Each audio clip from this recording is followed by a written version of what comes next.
মসুর ডালের এই ফেসিয়ালটা করার সঙ্গে সঙ্গে এত ভালো গ্লো দেয় যে শুধু আমিই না, আমার মেয়েও এটার ফ্যান। রেজাল্ট দেখলে তুমি অবাক হয়ে যাবে। 3 চামচের মতো মসুর ডাল 2 ঘন্টা ভিজিয়ে রেখে পেস্ট করে নিয়েছি। ক্লিনজিংয়ের জন্য নিয়ে নিলাম 1 চামচ ডালের পেস্ট আর 1 চামচ দুধ। মিশ্রণটি হালকা হাতে ম্যাসাজ করে ক্লিন করে নিলাম।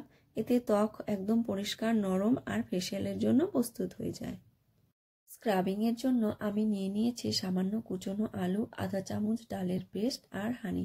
স্ক্রাবিংয়ের জন্য একটু মোটা দানা ডালের পেস্ট ব্যবহার করছি, যেটা আমি আগেই তুলে রেখেছিলাম।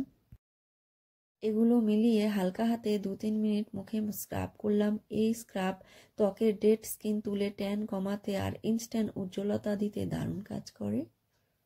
এবার তৈরি করলাম ম্যাসাজ ক্রিম। সামান্য ডালের পেস্ট, সাথে অল্প দুধের সর আর আধা চামচ হানি মিশিয়ে 5 মিনিট পুরো মুখে ম্যাসাজ করলাম। এতে ব্লাড সার্কুলেশন বাড়ে, স্কিন টাইট হয় আর ন্যাচারালি গ্লো বেরিয়ে আসে।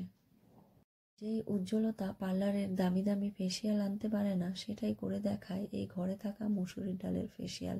আমি যবের থেকে হোম রেমেডি ব্যবহার করছি, আমি খুবই উপকৃত হয়েছি।